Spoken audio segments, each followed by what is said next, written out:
Welcome back students. आज हम लोग जो है हमारा हिस्ट्री का मिडल पार्ट का जो यूनिट फर्स्ट है, India through the eyes of traveller, हमने उसके बारे में डिटेल डिस्कशन किया है। आज हम लोग उसके एमसीक्यू को डिस्कस करने के लिए आए हैं। मोर देन 80 एमसीक्यू आज की क्लास में हम लोग इस यूनिट से रिलेटेड डिस्कस करेंगे। सिर्फ एमसीक्यू ही नहीं, जो हमारे ऑप्शंस हैं, ऑप्शन से क्या सजेस्टिव क्वेश्चन बन सकते हैं बच्चों, हम लोग उसको भी ध्यान में दे करके चलेंगे। और आज की class basically through the eyes of traveller, थोड़ा सा एक मैं समरी दे देती हूँ ये क्या चैप्टर था, तो इसको हम लोग देख लेते हैं। थ्रू आईज ऑफ ट्रैवलर जो हमारा चैप्टर है,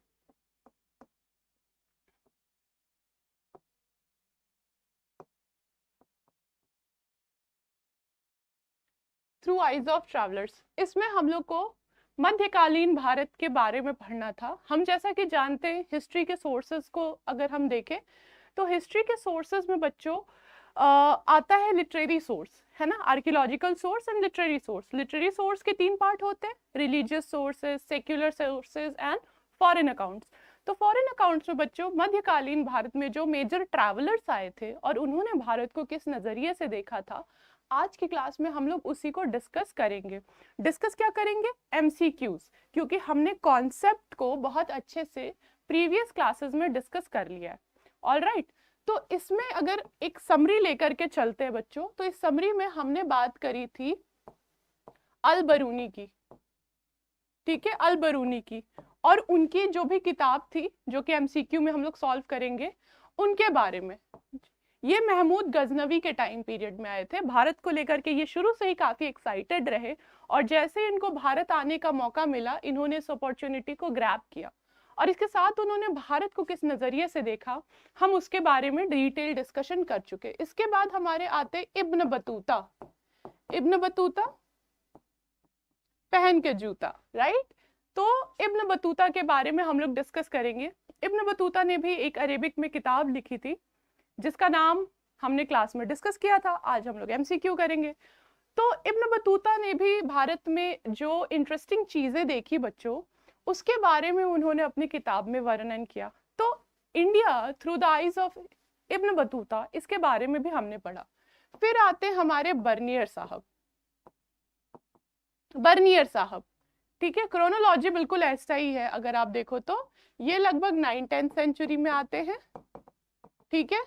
ये हमारे आते हैं मोहम्मद बिन तुगलक के टाइम पीरियड में। ये आते हैं जनाब शाहजहां के टाइम पीरियड में, शाहजहां टू औरंगजेब का जो टाइम पीरियड है उस समय आते हैं, ठीक। इन्होंने क्या भारत को देखा, किस नजरिए से भारत को देखा, इसके बारे में ये पूरा चैप्टर है। इसके अलावा भी थोड़ा बहुत बताता है ट्रैवरनियर के बारे में, और भी जो बारबोसा हो गए, निकोलो कोंटी हो गए, इनके बारे में भी ये चैप्टर थोड़ा बहुत बताते हुए चलता है, ठीक है। फिर हमने ट्रेड एंड नेटवर्क को देखा था। मध्यकालीन भारत में ट्रेड एंड नेटवर्क किस तरह का रहा, हमने इसके बारे में भी डिस्कस किया था। आज अब हम लोग चलते हैं अपने एमसीक्यू पे। आई होप कि एक समरी जो है वो आपको क्लियर हो गई होगी। चलिए अब हम लोग देर नहीं करेंगे और एमसीक्यू को सॉल्व करने की कोशिश करेंगे इस चैप्टर से रिलेटेड। तो पहला एमसीक्यू जो हमारे सामने है बच्चों वो ये है, हु वेयर द नगर सेठ। नगर सेठ एक पोजीशन है, एक पोस्ट है। नगर सेठ इट्स अ पोस्ट, ठीक है, ये एक पोजीशन है, ठीक है। जैसे कि एंशिएंट इंडिया में गहपतीज होते थे। कौन होता था? गहपति, ठीक है, गृहपति, ठीक है। श्रेठी होते थे, या श्रेणीज में जो सेठीज होते थे, ठीक है, नगर सेठी। ये सारे पोस्ट हमने जब भारतीय का प्राचीन इतिहास काल जब हम लोग बातचीत कर रहे थे उसके बारे में, तो हमने इसके बारे में बात करी थी, ट्रेड एंड कॉमर्स चैप्टर जब हम लोग डील कर रहे थे। तो अब ये हम लोग मध्यकालीन भारत में देख रहे हैं बच्चों। तो हु वेयर नगर सेठ। नगर सेठ कौन थे? Head of merchant community, head of village community, head of village panchayat, none of the above, ठीक है। अब हम लोग इसमें से ऑप्शन को देखें तो नगर सेठ जो थे वो मर्चेंट कम्युनिटी को कहा जाता था। हेड जो होता था मर्चेंट कम्युनिटी का, यानी व्यापारी समुदाय का जो प्रमुख होता था बच्चों, उसको हम लोग नगर सेठ कहते थे। व्यापारी समुदाय, नगर सेठ जो है बच्चों, वो किस पोस्ट से रिलेटेड है, किस एस्पेक्ट से रिलेटेड है? तो ये हमारा ट्रेड एंड कॉमर्स से रिलेटेड है। ट्रेड एंड कॉमर्स से रिलेटेड है। इन सब चीजों के बारे में हमने बहुत ही डिटेल में बातचीत की हुई है। आइए,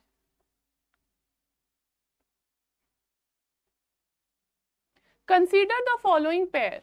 पेयर दिया हुआ है, ठीक है, किताब और उनके राइटर के बारे में हमें पता करना है कि कौन से किताब को किस राइटर ने लिखा था। ठीक है, चलिए देखते हैं। तो ऑप्शंस है हमारे क्या क्या? किताबुल हिंद अलबरूनी, क्या ये सही है? हाँ, ये सही है। किताबुल हिंद जो अलबरूनी ने लिखा था वो अरेबिक में लिखी हुई थी। किस में लिखी हुई थी? अरेबिक लैंग्वेज में। ठीक है।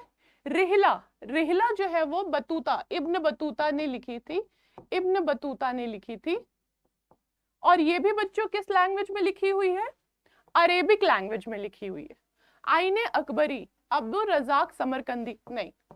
आईने अकबरी अकबरनामा का एक पार्ट है जिसको किसने लिखा है? अबुल फजल ने, अबुल फजल ने लिखा है। ठीक है, तो इस हिसाब से अगर हम देखें तो हमारा ऑप्शन 1 और 2 सही है, इसलिए हमारा ए ऑप्शन करेक्ट हो जाएगा। अगर हम यहाँ देखते हैं सेम ये चीज हिंदी में लिखी हुई है, ऑप्शन 2 जो है हमारा करेक्ट हो जाएगा। ठीक है,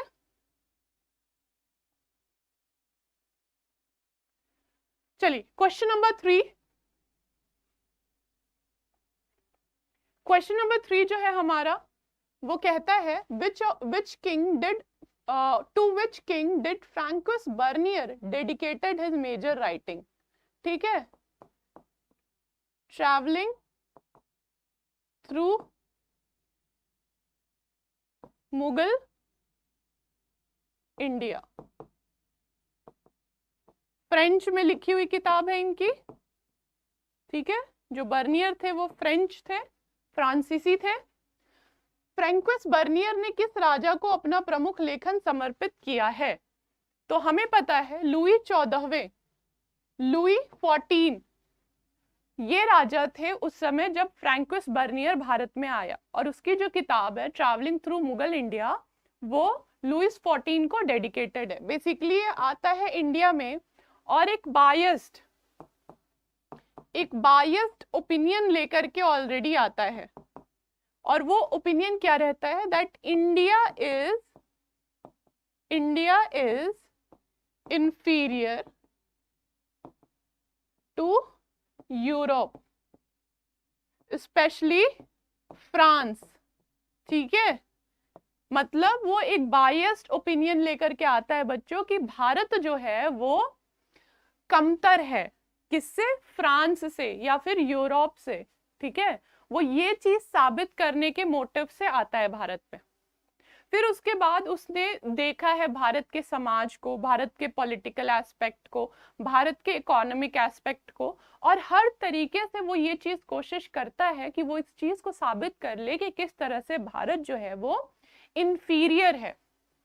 ठीक है, इसने सती प्रथा के बारे में लिखा, इसी ने बताया एब्सोल्यूट डेस्पोटिज्म के बारे में। ठीक है, या जिसको ओरिएंटल डेस्पोट कहते हैं, यानी कि पूर्णतया जो निरंकुशवाद है, इसके बारे में फ्रैंकोइस बर्नियर जो है वो बात करता है। और हमने उसकी लिगेसी के बारे में भी डिटेल डिस्कशन किया हुआ है। हमने बात की हुई है कि किस तरह से बर्नियर का ये जो बायस्ड ओपिनियन है वो आगे चल के बच्चों जब हमारे आते हैं ये सेपरेशन ऑफ पावर, देने क्या नाम है उनका, what is the name of that person? Just 1 minute. Dicey, and one more is who gave?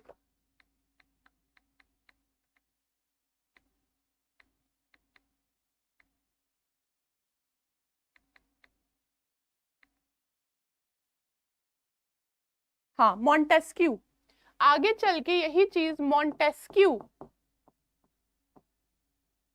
जब मॉन्टेस्क्यू आते हैं बच्चों, मॉन्टेस्क्यू आते हैं, फिर यही आप देखोगे कार्ल मार्क्स भी जब आते हैं, ठीक है। तो इन लोगों का ऑलरेडी एक बायस्ड ओपिनियन है इंडिया को लेकर के कि India is a absolute despot country, India is not fit to rule, it is fit to be slaved, ठीक है। गुलाम बनाने के लिए सबसे बढ़िया स्पीशीज है इंसानों की, इस माइंडसेट से आते हैं, ठीक। Is it clear? तो फ्रैंकोइस बर्नियर की लेगेसी इस तरीके से चलती है, हमने इसके बारे में भी बात करी हुई है। आइए, which of the following, हाँ, which of the following traveler was appointed as a qazi? Qazi is a post जो जज होते हैं किस मैटर पे? स्पिरिचुअल यानी कि religious, Islamic religious value, and social civil जो नियम कानून होता है इसके बारे में ये जज होते हैं, काजी पोस्ट होती है, ठीक है। तो हु वाज अपॉइंटेड एज काजी और जज ऑफ दिल्ली बाय मोहम्मद बिन तुगलक? तो मोहम्मद बिन तुगलक के काल में बच्चों काजी की पोस्ट दिल्ली की किसको दी गई थी? तो अलबरूनी नहीं हो सकता, क्योंकि अलबरूनी तो पहले आया था। अलबरूनी जो है वो महमूद गजनवी के टाइम पीरियड में आए, तो अलबरूनी तो ऑप्शन में होगा नहीं।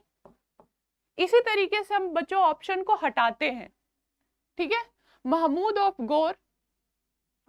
गौर जो है यानी कि ये जो है ये नहीं थे, ये ऑप्शन कुछ समझ में नहीं आ रहा। Ibn Battuta, option D Ibn Battuta, जिन्होंने लिखी किताब रेहला किताब लिखी, इन्होंने रेहला किताब लिखी है जो कि है अरेबिक में। किस लैंग्वेज में है? अरेबिक लैंग्वेज में है, ठीक है। तो इब्न बतूता जो है वो उनको पोस्ट मिलती है काजी की, और मोहम्मद बिन तुगलक के काल में ये रहते हैं बच्चों। और आपको पता ही होगा, मैंने बताया भी था आपको ये स्टोरी कि किस तरह से मोहम्मद बिन तुगलक और इब्न बतूता के बीच में कुछ कॉन्फ्लिक्ट हो जाते हैं और इब्न बतूता को जेल में डाल दिया जाता है। उसके बाद इब्न बतूता को चाइना भेजा जा रहा है एज अ एम्बेसडर, लेकिन इब्न बतूता चाइना होते हुए वापस कभी भारत नहीं आते, वो वहीं से अपने घर की ओर चले जाते हैं, ठीक है। और इनका घर कहाँ था? मोरक्को में। मोरक्को कहाँ है? नॉर्थ अफ्रीका में, ठीक है। तो एक क्वेश्चन से बच्चों इतने सारे सब क्वेश्चन बनते हैं जिसको हम लोग डिस्कस करते हुए चलेंगे। Alright, given below are two statement, नीचे दिए गए प्रश्न में foreign traveller Ibn Battuta labelled as assertion और रीजन, ठीक है। हमारे पास इब्न बतूता से रिलेटेड बच्चों अभिकथन दिया गया है और उसके कारण दिए गए हैं। चलिए अभिकथन को देखते हैं, क्या है अभिकथन हमारा? इंडिया वेर डेंसली पॉपुलेटेड, ठीक है। India were densely populated, alright. ये क्वेश्चन कुछ कायदे से फ्रेम नहीं है, let just leave this question there is some printing mistake, let's just leave this question, we will come back to this, it's okay, no issues. Which among the following was the chief barrier faced by Al-Biruni in India? तो अल-बरूनी जब भारत आया बच्चों, अल-बरूनी जब भारत आता है तो उसको कुछ चैलेंजेस के सामना करने पड़ते हैं, तो वो मेजर चैलेंजेस क्या थे, इससे रिलेटेड ये क्वेश्चन है। आइए देखते हैं कि वो मेजर चैलेंजेस क्या थे। तो लैंग्वेज, बिल्कुल अल-बरूनी जिस जगह से आया था वहां पे हिंदी तो बोली नहीं जाती थी, तो एक लैंग्वेज का बैरियर तो बिल्कुल था। रिलीजियस प्रैक्टिस, ऑब्वियसली इंडिया जो था वो एक तरह से आप देखो तो रिलीजियसली डिफरेंट था, डिफरेंट मत या डिफरेंट रिलीजन यहाँ पे फॉलो किए जाते थे। तो इस आधार पे अगर देखा जाए तो रिलीजियस प्रैक्टिस भी एक तरीके से बैरियर था। तो कुल मिलाकर के option C will be the correct answer, कि चैलेंजेस में अगर हम देखें, चुनौती में अगर हम देखें, बाधा जो थी वो थी भाषा और धार्मिक प्रथा, ठीक है।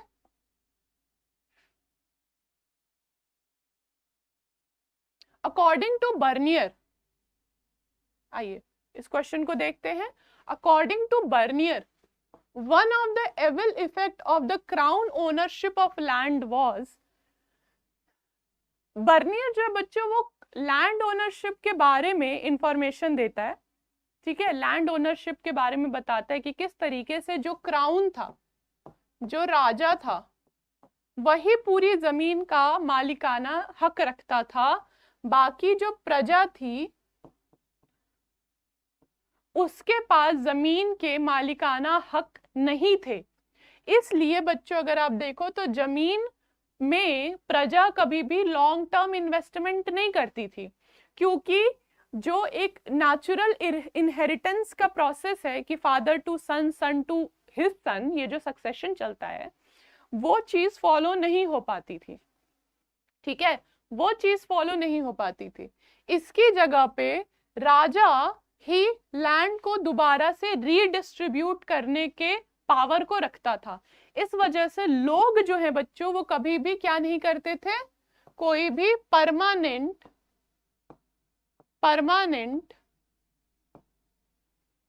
इन्वेस्टमेंट नहीं करते थे, या कोई लॉन्ग टर्म इन्वेस्टमेंट नहीं करते थे, ठीक है, लॉन्ग टर्म इन्वेस्टमेंट नहीं करते थे। इस आधार पे चलिए इस क्वेश्चन को अब हम लोग देखते हैं। हमने इसके पीछे को कॉन्सेप्ट समझ लिया।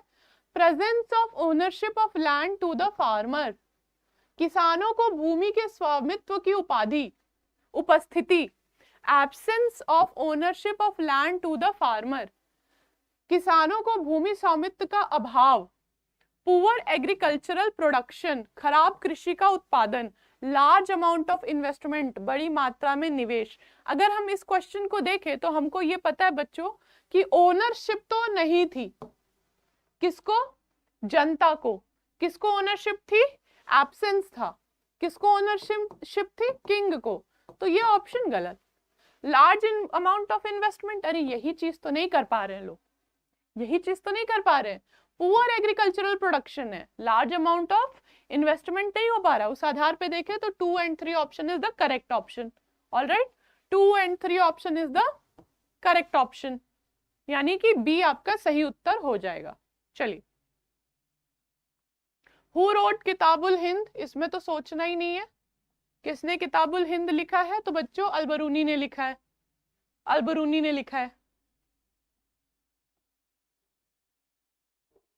From whose account we do get the existence of efficient postal system, जो पोस्टल सिस्टम है, कुशल डाक प्रणाली, वो किसके द्वारा हमको पता चलता है, किसके अकाउंट के द्वारा हमको पता चलता है। आइए देखते हैं इसको। तो it was Ibn Battuta, Ibn Battuta ने ही पोस्टल सिस्टम के बारे में बताया है, ठीक है। पोस्टल सिस्टम के बारे में बताया कि किस तरह से 2 प्रकार के पोस्टल सिस्टम होते थे।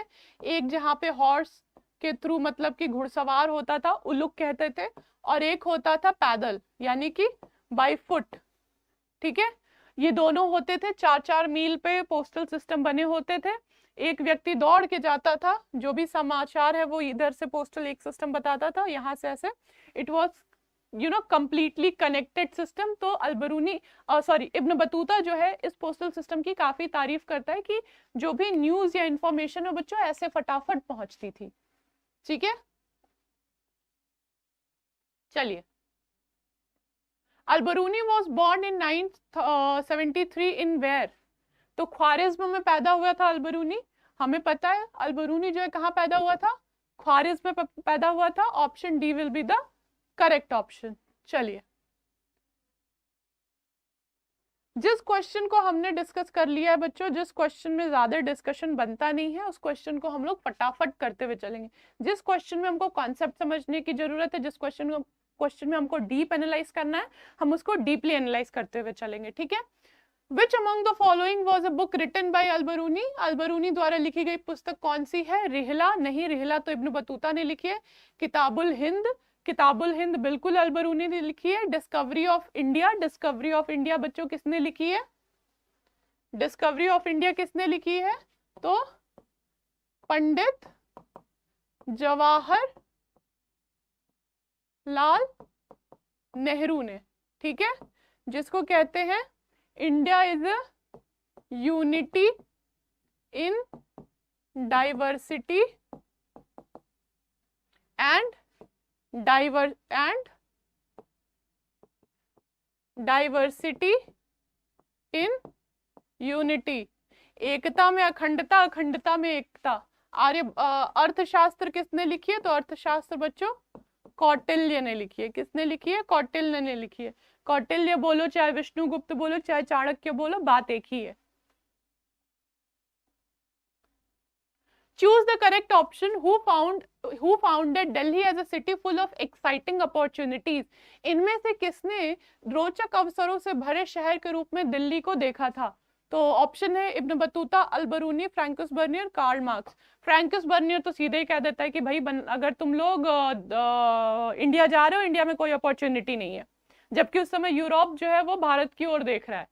पर बर्नियर पहले ही बोल दे रहे कि नहीं आओ भारत, यहाँ कोई स्कोप नहीं है, कोई अपॉर्चुनिटी है नहीं जिसके नजर में तुम लोग यहाँ पे आ रहे हो, ठीक है। तो फ्रैंकुस बर्नियर तो होंगे नहीं, कार्ल मार्क्स तो होंगे नहीं, कार्ल मार्क्स कभी भारत आए नहीं। अल-बरूनी हो गए, इब्न बतूता हो गए। तो अल-बरूनी ने फुल ऑफ एक्साइटिंग अपॉर्चुनिटीज जैसी कोई बात कही नहीं है। इब्न बतूता जो है महाराज, ऑप्शन ए हमारा ये सही ऑप्शन है, ठीक है। तो option A will be the correct option. A traveler whose account was compared with the Marco Polo. Marco Polo के साथ किसका अकाउंट बच्चों कंपेयर किया जाता है? तो मार्को पोलो भी चाइना गए थे, और हमारे एक ऑप्शन में एक जनाब है वो भी चाइना गए थे, और वो जनाब है हमारे इब्न बतूता। इब्न बतूता जो है उनके अकाउंट रेहला को मार्को पोलो के बुक से, मार्को पोलो के ट्रैवलॉग से कंपेयर किया जाता है, ठीक है। तो मार्को पोलो के खाते की जो तुलना है वो इब्न बतूता से की जाती है। Where did Al Biruni develop an interest in India? तो अल-बरूनी का भारत के प्रति रुचि कहाँ पे जन्म लेती है? ऑप्शन जो है बच्चों वो है गजनी, पंजाब, चाइना, सीरिया। तो अगर इसका ऑप्शन देखा जाए तो Ghazni will be the correct option, क्योंकि जब महमूद गजनवी ने अटैक किया, जब महमूद गजनवी ने जब समरकंद के एरिया को जब अटैक किया और उसको जब उन्होंने अपने कंट्रोल में लिया था, इसी में आप देखोगे तो अल-बरूनी जो है एज अ स्लेव उसके पास आ जाता है, और एज अ स्लेव उसके पास आता है, फिर उसके एजुकेशन, उसके पढ़ाई लिखाई का जो खर्चा है वो आप देखेंगे तो महमूद गजनवी जो है वो उठाते हैं, और उसके बाद वो भारत में काफी इंटरेस्टेड हो जाते हैं। अल-बरूनी जैसे जैसे वो भारत के बारे में जानना शुरू करते हैं तो उनकी दिली इच्छा होती है कि वो एक बार भारत को विजिट करें। तो इस प्रकार से इसका ऑप्शन जो होगा वो गजनी हो जाएगा। All right, where did, okay, find out from the following pair which is the correctly matched. इसमें से कौन सा करेक्टली मैच्ड है ये हमको देखना है। तो रेहला, फ्रैंकुस बर्नियर, नहीं ये गलत है। Travel in Mughal empire, Ibn Battuta, नहीं ये उल्टा हो गया। Travel in Mughal empire Francois Bernier है, रेहला जो है वो इब्न बतूता है। तो करेक्ट ऑप्शन क्या बच्चों? किताबुल हिंद, ठीक है, किताबुल हिंद जो है वो हमारा करेक्ट ऑप्शन है। नेक्स्ट क्वेश्चन देखते हैं। According to ibn Battuta account the city that rivalled Delhi was Multan, Gwalior, Lahore, Daulatabad. तो हमने इस बारे में बात करी थी। इब्न बतूता जो कि आए थे किनके समय पे? ये आए थे मोहम्मद बिन तुगलक के समय पे आए थे। कब आए थे? टाइम पीरियड 1333 एडी में आए थे। इब्न बतूता 1333 में आए थे। मोहम्मद बिन तुगलक ने कई रिफॉर्म किए, ठीक है। उस एक रिफॉर्म में एक था ट्रांसफर ऑफ कैपिटल, ठीक है, ट्रांसफर ऑफ कैपिटल। और इन्होंने भारत को जैसे देखा, मान लीजिए कि आप ये समझिए कि दिस इज योर इंडिया, तो Delhi is here, this is your India, ठीक है, दिल्ली इज हियर। तो इन्होंने सेंटर में देखा तो यहाँ दौलताबाद है, तो उन्होंने सोचा कि क्यों ना हम कैपिटल को शिफ्ट कर दें। तो उन्होंने कैपिटल को शिफ्ट किया। कहाँ से कहाँ किया कैपिटल को शिफ्ट बच्चों? इन्होंने कैपिटल को शिफ्ट किया दिल्ली से दौलताबाद, ठीक है, दिल्ली से दौलताबाद इन्होंने कैपिटल को शिफ्ट किया। तो इस तरह से हम देखें तो राइवल कौन हुआ? Daulatabad. Option D will be the correct option. All right, चलिए। Who among the following belong to Morocco? Morocco से कौन बिलोंग करता है? तो अगर हम देखें अलबरूनी, तो वो तो बच्चों आप देखोगे तो समरकंद का जो एरिया है उस एरिया से बिलोंग करते हैं। और अगर हम फ्रैंकुस बर्नियर की बात करें बच्चों, तो फ्रैंकुस बर्नियर जो है बच्चों वो हमारे फ्रांस से बिलोंग करते हैं। ठीक, अब्दुल समरकंदी भी आपके मोरक्को से बिलोंग नहीं करते। तो option correct will be Ibn Battuta. Ibn Battuta he Morocco से बिलोंग करते। मोरक्को है कहाँ पे? मोरक्को है बच्चों नॉर्थ अफ्रीका। नॉर्थ अफ्रीका का जो रीजन है वहां पे मोरक्को हमारा पड़ता है। चलिए, find out the following pair which one is correctly match. Again question है आपका बुक से रिलेटेड। देखिए, ये जो तीन ट्रैवलर्स हैं, चाहे इब्न बतूता हो, चाहे आपका बर्नियर हो, चाहे आपका अलबरूनी हो, इनकी जो बुक है वो आपको एकदम याद होनी चाहिए। बुक का नाम, बेसिकली पूरी बुक नहीं याद होनी चाहिए, बुक का नाम याद होना चाहिए। तो रिहला जो थी वो हमारी इब्न बतूता ने लिखी है। ठीक, और ट्रैवल इन मुगल एम्पायर फ्रैंकुस ने लिखी। किताबुल हिंद जो बच्चों वो अलबरूनी ने लिखी है। तो ये हमारा करेक्ट आंसर हो जाएगा। बाकी का क्रॉस मैच्ड है, करेक्टली मैच्ड नहीं है। ओके, ये क्वेश्चन हमने कर लिया है, ये भी कर लिया है। चलिए इसको देखते हैं। Who wrote Kitabul Hind? किताबुल Hind किसने लिखा? ऑब्वियसली इजी क्वेश्चन है। अलबरूनी ने लिखा, कॉलिन मैकेंजी ने नहीं लिखा। He was related to the Sanchi and your Amaravati excavation. तो ये कहीं से भी फॉरेन ट्रैवलर बुक जो है, मतलब फॉरेन ट्रैवलॉग जो है, उससे ये रिलेटेड नहीं है। और लाहौरी भी है, ये आपके औरंगजेब के टाइम पीरियड में है, शाहजहां औरंगजेब के टाइम पीरियड में। इब्न बतूता जो है, इनकी किताब का नाम क्या है? रिहला। आज का जो हमारा एमसीक्यू का सेशन है बच्चों, आपको बहुत सारी चीजें सिर्फ इस एमसीक्यू के सेशन में याद हो जाएगी। मैम ये सीयूटी बेस्ड एमए के लिए है। हाँ बच्चा, इसको आप एमए के लिए भी यूज कर सकते हो। ठीक है, ये एक ऐसे क्वेश्चंस हैं जो कि ना सिर्फ यूजी पे आते हैं, यूजी में तो ये आएंगे 100% है, पर ये पीजी में भी आएंगे। These are basic questions. ठीक है, दीज आर बेसिक क्वेश्चंस। ठीक है Nahida, Nahida, this question will definitely come in your UG section and there is a high chances कि आपके पीजी सेक्शन में भी आए। Okay, got it? तो आप इसको देखो, क्योंकि ये पीजी पे भी आ सकते हैं। दीज थिंग्स यू नो, ये हर एग्जाम में आते हैं। एनसीईआरटी आपकी एक ऐसी चीज है बच्चों जो कि आपके लगभग हर एग्जाम में आएंगे। अगर हिस्ट्री है तो एनसीईआरटी है, तो दीज क्वेश्चन तो आपके फिंगर टिप्स पे होने चाहिए। ठीक है, 11th-12th की एनसीईआरटी, खास करके 12th की एनसीईआरटी जो इंडियन हिस्ट्री के साथ डील करती है, वो तो आपके फिंगर टिप्स पे होने चाहिए। Got it? चलिए, Kitabul Hind again you will recall this, आपको एकदम याद हो जाएगा। किताबुल हिंद अलबरूनी। चलिए, ये क्वेश्चन आया, who gave us the most important description of Vijayanagar in 15th century?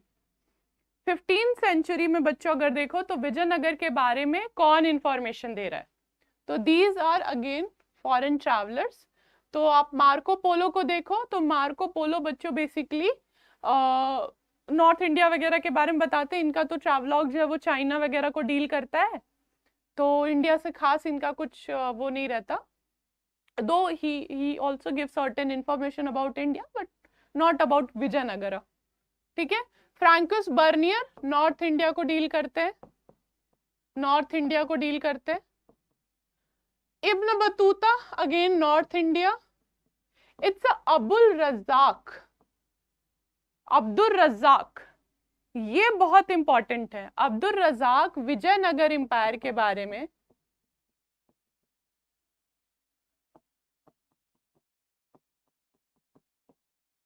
Detail information देते हैं, वृहद तौर पे जानकारी जो है बच्चों वो अब्दुल रज़ाक की जो बुक है उससे पता चलता है।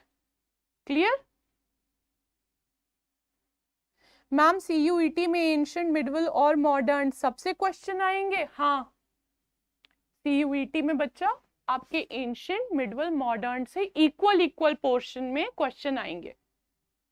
ठीक है, आपके एंशिएंट, मिडवल, मॉडर्न में इक्वल क्वेश्चन आएंगे। ऐसा नहीं है कि ज्यादा मिडवल से आ जाएगा या मॉडर्न से आ जाएगा या एंशिएंट से आ जाएगा, नहीं, बैलेंस बनाते हुए हर एक पोर्शन से बराबर में क्वेश्चन आएंगे।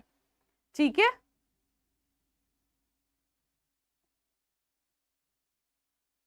Islamic law is known as, there is a printing mistake, Islamic law को बच्चों बोलते हैं शरिया। ठीक है, यहाँ प्रिंटिंग मिस्टेक है, यहाँ पे शरिया होगा, हाँ शरिया इसको बोलते हैं। ठीक है, और ये मेजरली किस पे बेस्ड होता है? ये आपका मेजरली कुरान पाक पे और हदीस पे, जो हदीस होती है इस पे और कुरान पाक पे, इन दोनों पे बेस्ड होता है आपका शरिया लॉ। ठीक है, उलेमा जो है बच्चों, ये कौन है? ये इस्लामिक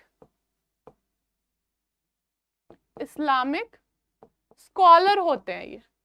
ठीक है, इनको बेसिकली शरिया कानून जो है और इस्लामिक लॉ जो है, इन सब के बारे में डिटेल में पता होता है।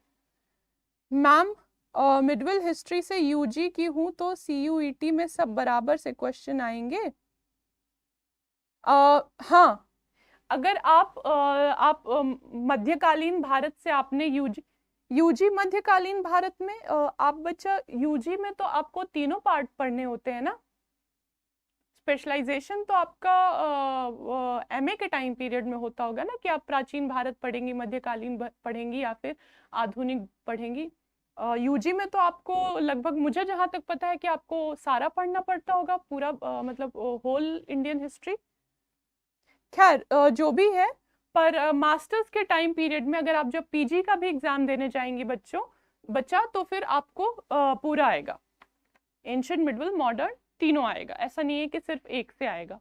आप किसी भी सेंट्रल यूनिवर्सिटी में अगर अप्लाई करती है मास्टर्स के टाइम पे, तो आपका वो कंप्लीट नॉलेज वो आपका लेगा। ठीक है, आई होप नाहिदा आपका डाउट जो है वो क्लियर हुआ होगा। आइए आगे हम लोग देखते हैं इसको।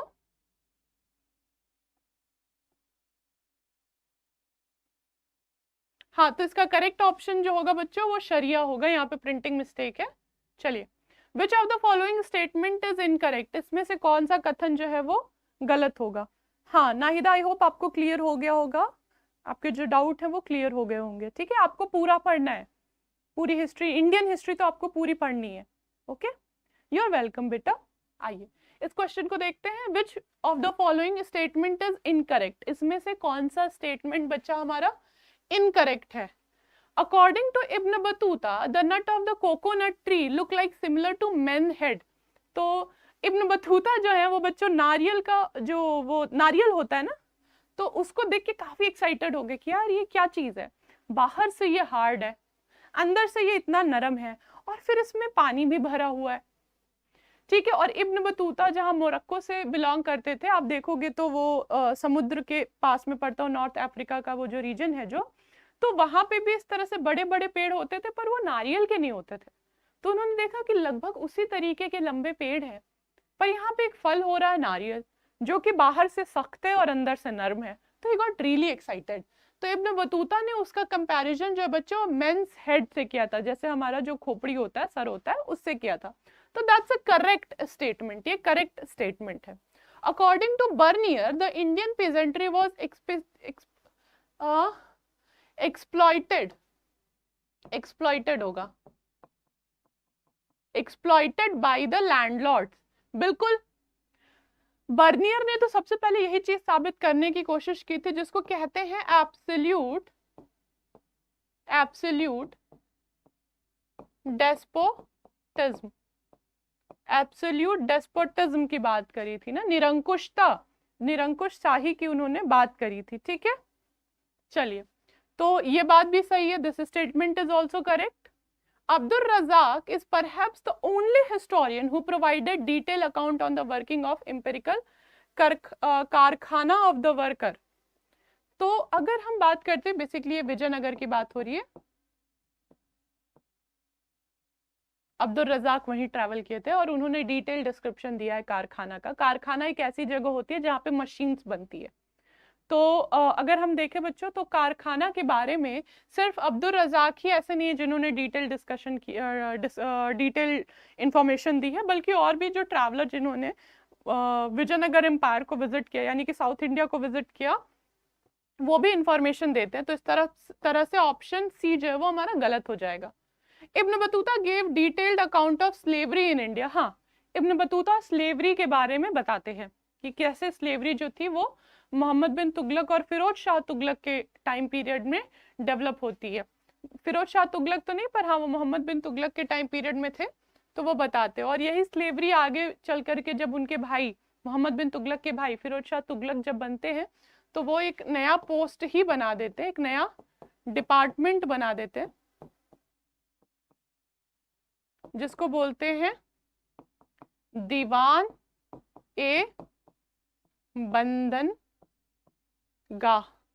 दीवान ए बंधन गाह, ये जो है ये स्लेवरी है, जो स्लेव्स होते थे उनको डील करते हुए चलता था। ठीक है, तो ये हो गया हमारा। अब आगे चलते हैं।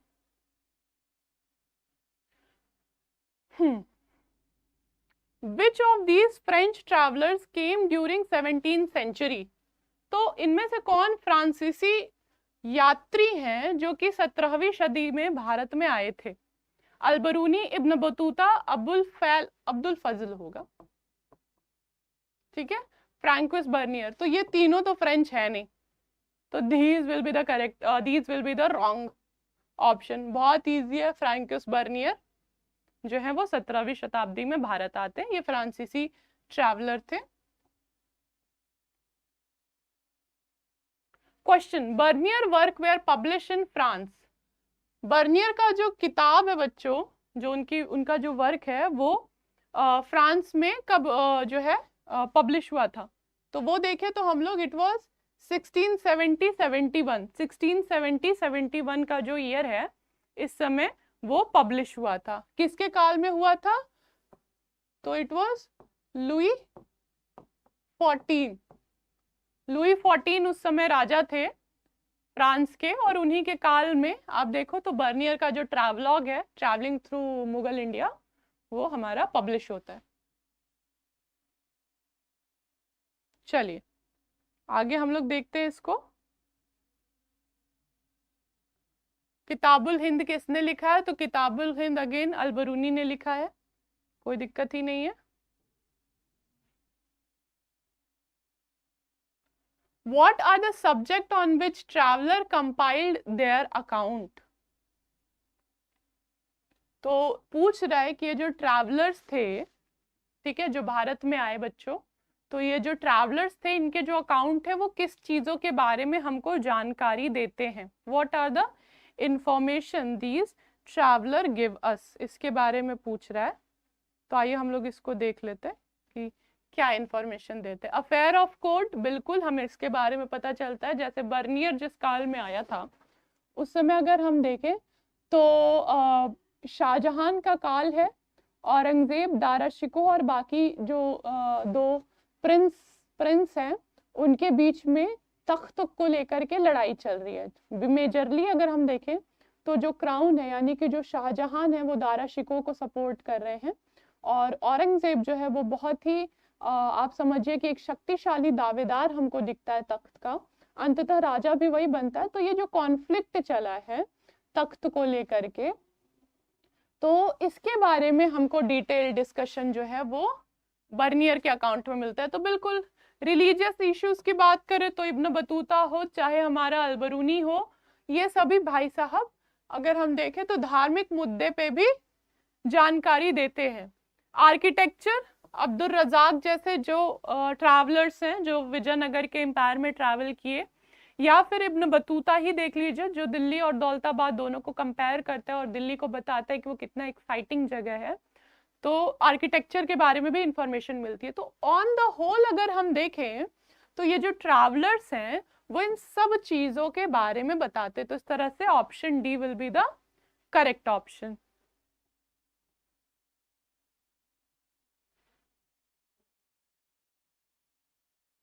European traveller who visited India and China, वो कौन सा यूरोपियन ट्रैवलर है जिसको इंडिया और चाइना दोनों ट्रैवल करने का, विजिट करने का मौका मिला?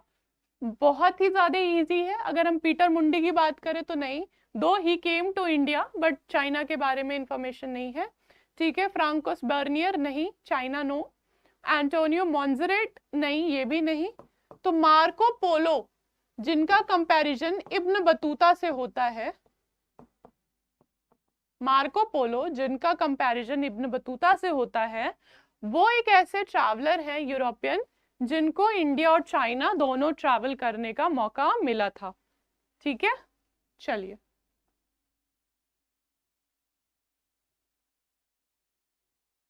The chief of merchant community in urban center is known as, the chief of merchant community, शहरी केंद्र में व्यापारी समुदाय के प्रमुख को किस नाम से जाना जाता था? नगर सेठ, महाजन, मुल्ला या वैद? तो हमें पता है नगर सेठ। ठीक है, नगर सेठ एक पोस्ट है, ये भी ट्रेड एंड कॉमर्स से रिलेटेड है, बिल्कुल उसी तरीके से जैसे हमने गृहपति प्राचीन भारत में देखा था, बिल्कुल उसी तरीके से नगर सेठ एक पोस्ट है जो कि व्यापारी समुदाय के प्रमुख को, head of the merchant community को कहा जाता है। तो option A will be your correct option. ठीक है,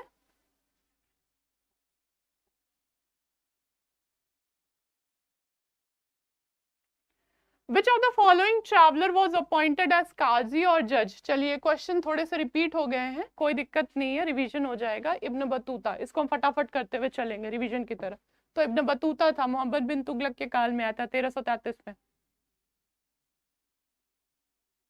travel in Mughal empire is an account which of the following travellers to India? ये जो ट्रैवल इन मुगल एम्पायर है, ये किसका अकाउंट है? तो ये अकाउंट है बच्चों बर्नियर का। ठीक है,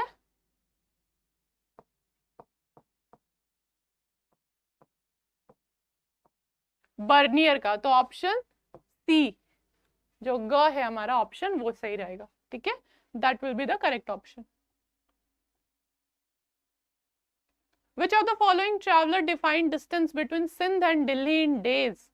बहुत ही interesting question, this is really really interesting question, कि कौन सा ऐसा ट्रैवलर है जो कि हमको सिंध से दिल्ली के बीच में दूरी, जो है सिंध से दिल्ली के बीच की जो दूरी है बच्चों, उसको दिन में बताता है कि कितने दिन लगेंगे सिंध से दिल्ली आने में। तो ये हमारे साहब है इब्न बतूता, जो कि ऑन द वे मोरक्को से होते हुए, सिंध से होते हुए दिल्ली आ रहे हैं, और फिर नीचे से आप देखोगे तो कोस्टल रीजन से होते हुए चाइना जाकर के एंड देन वापस ये मोरक्को चले जाते हैं।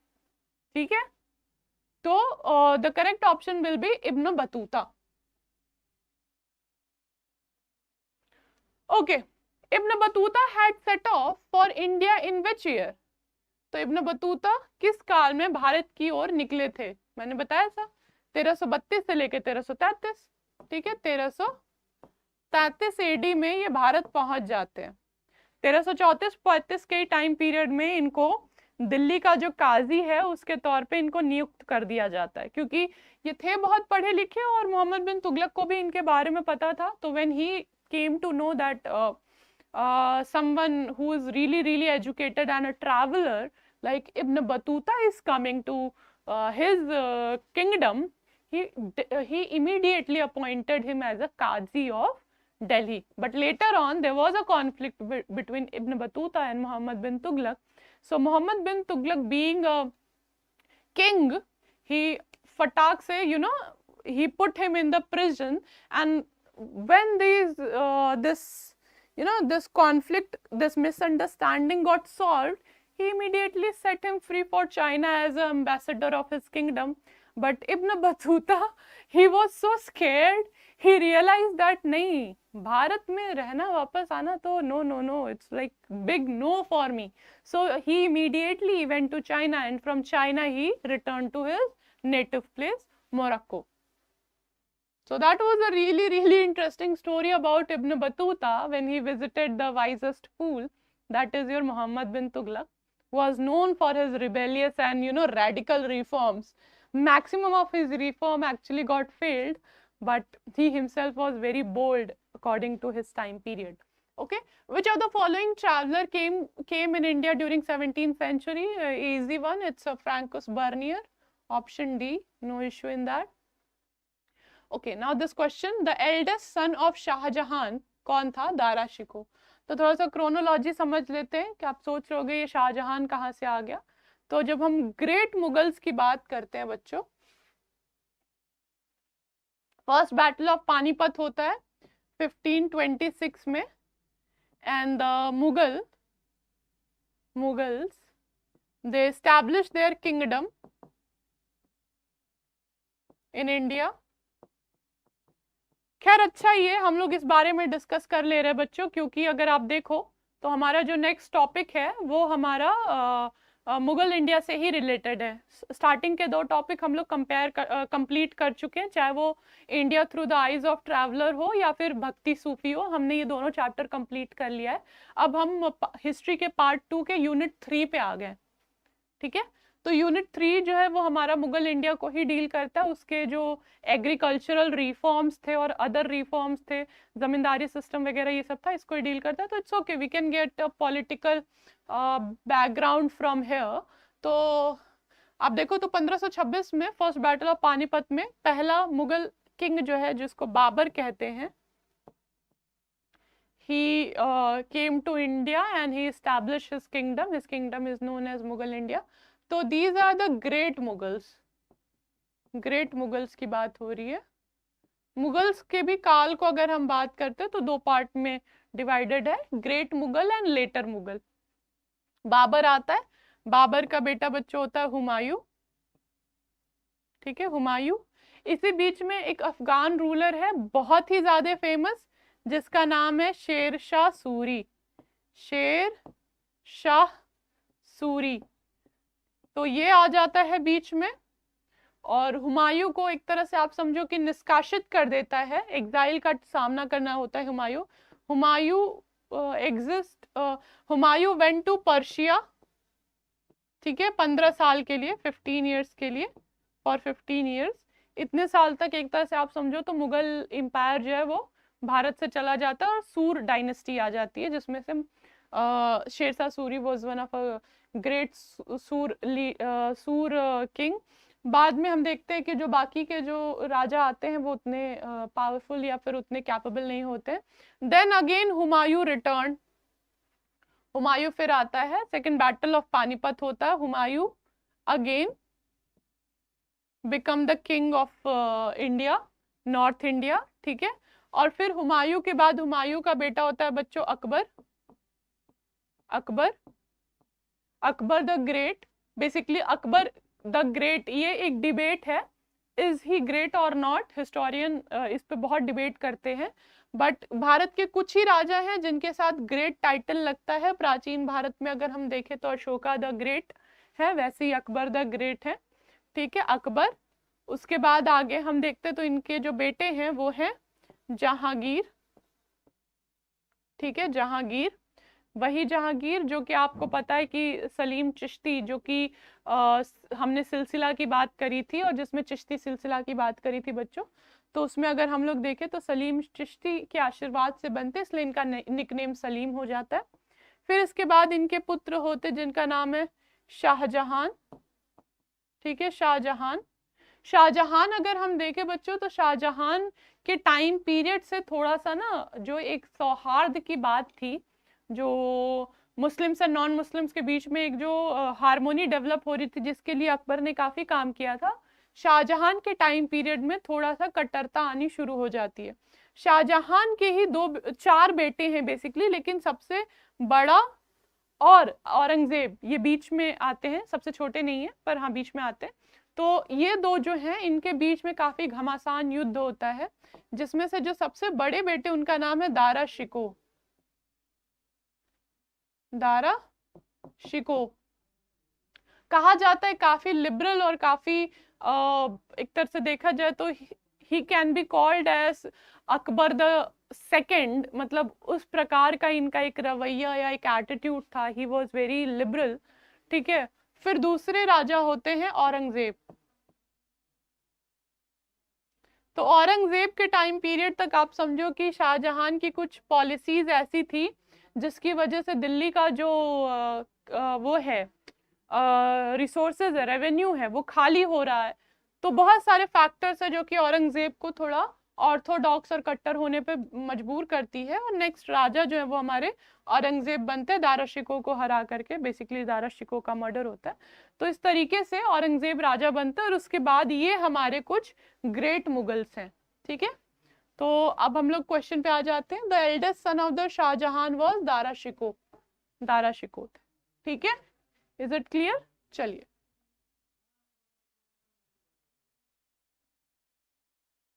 Which of the following city according to ibn Battuta was the largest? तो इनमें से कौन सी सिटी जो है वो काफी बड़ी है इब्न बतूता के आधार पर? तो दिल्ली। टेंशन नहीं लेने का है, दिल्ली।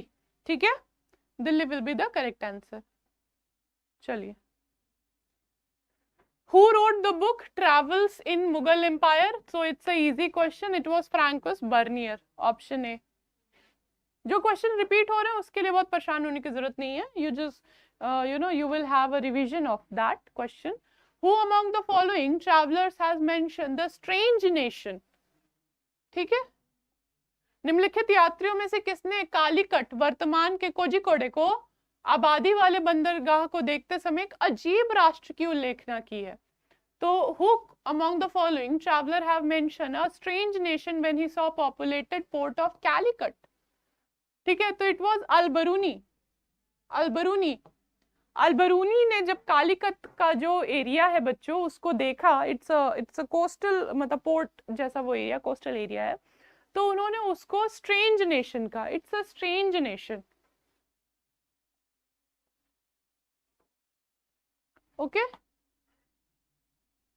चलिए, who is the author of Rihla? So it's Ibn Battuta, no issue in that. According to Ibn Battuta, which of the following city is the largest? इसमें से कौन सी सिटी लार्जेस्ट है? तो it's Delhi. Which of the following is a book written by Al-Baruni? तो it's Kitabul Hind. किताबुल Hind उन्होंने लिखी थी। Option B is the correct option. Select the appropriate option who established Delhi as a city of great potential. तो इनमें से किसने बोला है बच्चों दिल्ली जो है वो एक ग्रेट पोटेंशियल का हब है? ठीक है, यहाँ पे मतलब अपॉर्चुनिटीज काफी ज्यादा है। तो उस आधार पे अगर हम लोग देखें बच्चों तो it's Al-Biruni. Who is the only Portuguese author to describe in detail the trade and society in South India? ठीक है, तो ये इसमें से कौन सा पोर्तुगीज ऑथर है जिसने बताया है डिटेल वे में, काफी व्यापक तौर पे जिसने चर्चा की है ट्रेड और सोसाइटी की, यानी ट्रेड एंड कॉमर्स, वाणिज्य और समाज की, साउथ इंडिया के बारे में बात हो रही है। टेवेर्नियर, टेवेर्नियर आपके नॉर्थ इंडिया में आए थे, फ्रैंकुस बर्नियर और इब्न बतूता आपके नॉर्थ इंडिया में आए थे। तो option is your Duarte Barbosa. Duarte Barbosa, option D, option B is the correct option. ठीक है, ये बताते हैं he is a Portuguese, Barbosa is a Portuguese जो कि साउथ इंडिया के ट्रेड एंड सोसाइटी के बारे में काफी डिटेल डिस्कशन करते हैं। इंफॉर्मेशन इनके ट्रैवलॉग में मिलती है। चलिए देखते हैं, which of the following is not one of the limitation discuss by Al Biruni? तो कौन है बच्चों? तो स्लेवरी जो है वो लिमिटेशन नहीं है अल-बरूनी के लिए, वो एक चैलेंज का सामना मतलब बाधा नहीं है भारतीय समाज को समझने के लिए। रिलीजियस बिलीफ था और self observation and consequent ignorant of population of the local. देखो अल-बरूनी जब आए ना तो वो बड़ी उम्मीद के साथ भारत आए थे कि he will have educated discussion with the Indians and all. ठीक है, क्योंकि उन्होंने बड़ा सुना था भारत के बारे में कि भारतीय लोग जो हैं वो ज्ञान और संस्कार और संस्कृति में काफी समृद्ध हैं। लेकिन जब वो भारत आते हैं बच्चों तो वो भारत को बंद पाते हैं। यहाँ के लोग एक ऐसे डिल्यूजन में, वो कहते हैं ना delulu is the only solulu, तो वो एक ऐसे डिल्यूजन में रहते हैं कि we are the best, we Indians are the best, we don't need to look beyond our nation, whatever we need is already exist in our nation। तो वो जो बंद मेंटालिटी है, जो कूप मंडुक एक मतलब एटीट्यूड है वो था। तो ये चीज को अलबरूनी ने पॉइंट आउट किया कि भारतीयों को लगता है भाई उनके जैसा महान कोई देश नहीं, उनके जैसी बोली किसी की बोली नहीं, उनके जैसा भोजन किसी का भोजन नहीं, एक अलग ही डिल्यूजन में। तो इस चीज को पॉइंट आउट किया था अलबरूनी ने। तो that was a challenge, religious belief was a challenge and then language was a challenge. Slavery अगर की बात करें तो slavery was not at all challenge, वो खुद जिस जगह से आता था वहां पे स्लेवरी बहुत ज्यादा कॉमन थी। Which of the following is incorrect? According to Ibn Battuta, the fruit of coconut tree look like men's head. That's correct. According to Bernier, Indian peasants were exploited by the zamindar. That's also correct. Abul Razzaq only historian, हमने इसके बारे में चर्चा की थी कि नहीं, he was not the only historian, there were other historian as well, there were other traveller as well who gave a detailed information about the India. चलिए अब थोड़ा सा जल्दी जल्दी कर रहे हैं ना, क्योंकि क्वेश्चंस जो है बच्चों वो काफी रिपीट हो रहे हैं। तो जो क्वेश्चन को हम लोगों ने डिटेल वे में ऑलरेडी डिस्कस कर लिया है, जिसके बारे में हमने व्यापक चर्चा कर ली, उसके बारे में फिर बार बार उस पर समय वेस्ट करने का कोई मतलब नहीं है। क्विक रिवीजन टाइप का उस क्वेश्चन को करते हुए चलना है, जहां पे फिर से जरूरत होगी हम लोग उसको करते हुए चलेंगे discussion. Which of these French traveller visited in 17th century? तो it was your Francois Bernier. ठीक है। Montesquieu used the Bernier account to develop his Eastern authority ideology. Bernier, चलिए इसको हम लोग देख लेते हैं थोड़ा सा। ये स्टेटमेंट दिया हुआ है, बर्नियर की लिगेसी है। बर्नियर जो एक आप समझ रहे, एक जो स्टीरियोटाइप्ड और एक जो बायस्ड इमेज उसने फ्रांस और यूरोप में भारत की प्रस्तुत की, उसके बाद जितने भी यूरोपियन थिंकर्स आए, चाहे वो पॉलिटिकल हो या सोशल थिंकर्स हो, उन्होंने भारत की वही इमेज पकड़ी और आगे बढ़ाई। ठीक है। और वो इमेज कुछ इस प्रकार की थी। मॉन्टेस्क्यू जिसने सेपरेशन ऑफ पावर दिया, यानी शक्ति का विभाजितकरण, जो हम लोग पॉलिटिकल साइंस में पढ़ते हैं, separation of power, executive, judiciary and legislative, first central, state and local, ये जो हॉरिजॉन्टल और वर्टिकल डिवीजन ऑफ पावर है, चेक एंड बैलेंस का जो कॉन्सेप्ट है बच्चों, ये मॉन्टेस्क्यू ने ही दिया था शुरुआती दौर पे। तो Montesquieu used the Bernier account to develop his eastern authoritarian ideology. बिल्कुल इसने ये किया है ऐसा। ठीक है। Bernier a detail report on rural society, बिल्कुल बर्नियर ने रूरल सोसाइटी पे तो एक डिटेल रिपोर्ट तैयार करी ही थी, और उसने ये बताया था कि किस तरीके से सिर्फ राजा ही स्वामी बन के बैठा हुआ है पूरी जमीन का, जिसकी वजह से जो जमींदार, जो पीजेंट्स हैं, जो स्मॉल स्केल पीजेंट है और जमींदार है, ये डेवलप ही नहीं हो पा रहे। कोई लॉन्ग टर्म इन्वेस्टमेंट नहीं हो रहा, कोई न्यू टेक्नोलॉजी को नहीं लिया जा रहा, बस जैसे चीजें चल रही राम भरोसे वैसा चली जा रही है। तो he gave that report. So that's a correct statement. According to Bernier, crown ownership of land is good for farmers. नहीं, इसी चीज को तो criticize कर रहा है वो। According to Bernier, the Indian king was a king of beggars. तो बर्नियर ने बोला था कि जो भारतीय राजा है ना, वो भिखारियों का राजा है। वो भिखारी क्यों बोला? क्योंकि भाई जो उसकी प्रजा है उसके पास लैंड ओनरशिप ही नहीं है, तो भिखारी ही तो हो गई। तो इस प्रकार से ये एक नैरेटिव चलाता है that Indian king is a king of beggars. तो दैट्स आल्सो करेक्ट स्टेटमेंट। तो फर्स्ट, सेकंड और fourth is a correct statement. तो इस तरह से option C will be correct statement. ठीक है।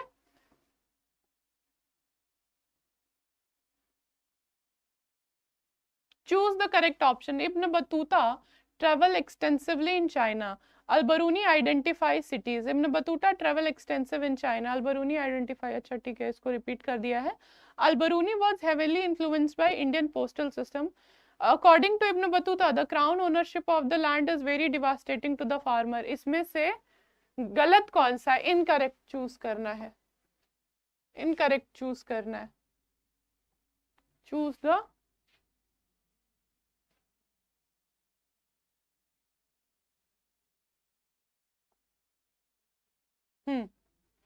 Choose the incorrect option. तो इस तरह से देखें तो this is your incorrect option, बाकी जो है दैट्स करेक्ट। ठीक है। चलिए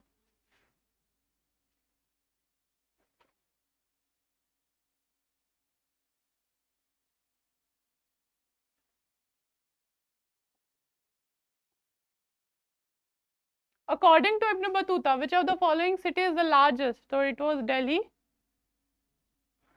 Travels in the Mughal Empire, it's Barnier. Book written by Al-Biruni, तो Kitabul Hind.